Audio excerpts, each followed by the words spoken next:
Assalamualaikum warahmatullahi wabarakatuh. Perkenalkan, nama saya Muhammad Nur Rahman. Perkenalkan, nama saya Fikri Fatrahman Kami dari Prodi Hukum Ekonomi Syariah semester 3. dari kelas A1. Di sini kami akan membahas pemikiran ekonomi Islam Abu Ubaid dan Yahya bin Umar. Oke, tonton video selanjutnya. Baik, di sini saya akan menjelaskan tentang pemikiran ekonomi Abu Ubaid. Abu Ubaid adalah salah satu tokoh ilmuwan ekonomi yang terkenal pada masa Khulafah Al-Mahdi sampai Harun Ar-Rasyid. Pada masa Abbasiyah, Abu Ubaid memiliki nama lengkap yaitu Abu Ubaid Al-Qasim bin Salam bin Miskin bin Zaid Al-Harawi Al-Azadi Al-Makhdadi. Beliau lahir pada tahun 150 Hijriah di kota Harrah, Khurasan sebelah barat laut Afghanistan. Ayah Abu Ubaid berasal dari keturunan Bizantium. Selama 20 tahun Abu Ubaid berkelana ke Kufah, Basrah, dan juga Baghdad untuk menuntut ilmu tafsir bahasa Arab, hadis dan juga fikih. Pada tahun 192 Hijriah, Abu Ubaid diangkat sebagai hakim oleh gubernur Turuk. Selama 192 Hijriah sampai 210 Hijriah, setelah berkelana kemana-mana, Abu Ubaid menetap di kota Baghdad untuk menulis karyanya yang terkenal yaitu Kitab Al-Amwal. Namun pada tahun 219 beliau ingin berhaji. Akhirnya ke sana untuk menetap dan menuntut ilmu hingga beliau meninggal pada tahun 224 Hijriah. Berikut pemikiran-pemikiran Abu Ubaid tentang perekonomian.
Sebelum memasuki pemikiran ekonomi Islam tentang Yahya bin Umar, sebaiknya saya akan menjelaskan terlebih dahulu biografi Yahya bin Umar.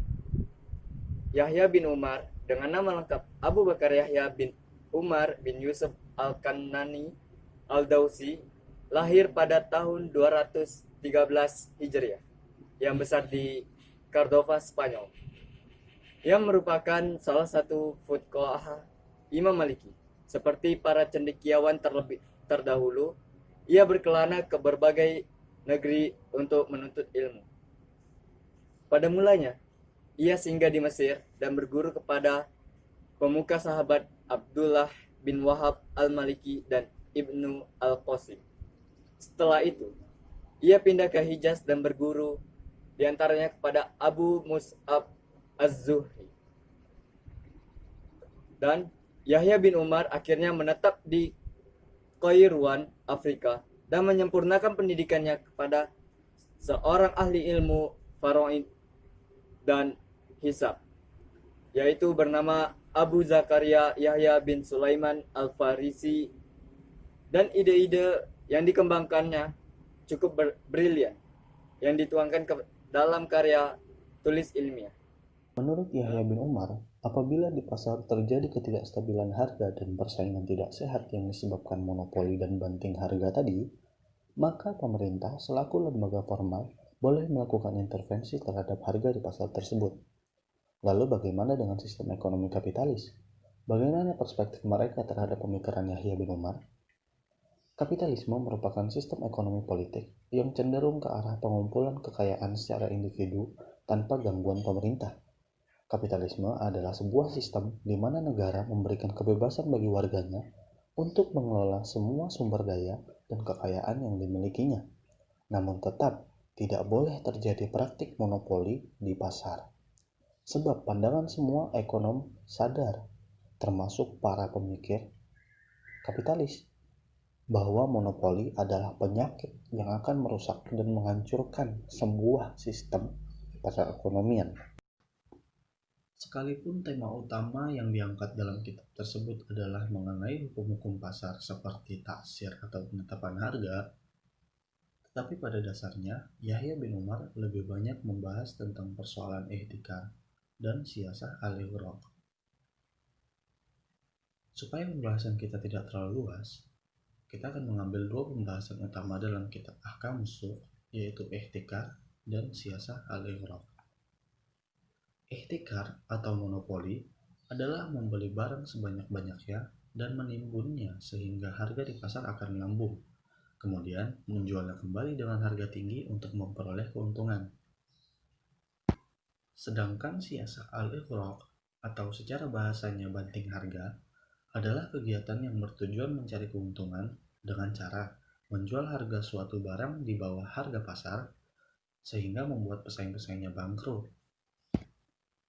Kedua hal ini jelas dilarang dalam Islam karena membuat semua pihak merugi. Doktrin kapitalisme menganggap bahwa campur tangan pemerintah dapat menghambat proses pengaturan diri. Nah, dari penjelasan definisi yang singkat tadi, kita sudah bisa mengambil kesimpulan bahwa pemikiran Yahya bin Umar dengan filosofi sistem kapitalis terdapat persamaan. Mereka sama-sama melarang adanya praktik monopoli karena dapat merugikan satu sama lain dan juga menghancurkan perekonomian itu sendiri. Yang terdapat perbedaan adalah bagaimana penyelesaiannya. Yahya bin Umar mempercayakan penyelesaian masalahnya kepada pemerintah, sedangkan kapitalisme lebih percaya kepada hukum alam dan menganggap masalah ekonomi akan terselesaikan dengan sendirinya. Terima kasih telah menonton video kami. Semoga apa yang kami sampaikan bermanfaat untuk kita semua. Oke guys, jangan lupa like, comment, and subscribe ya guys. Kami pamit. Assalamualaikum warahmatullahi wabarakatuh.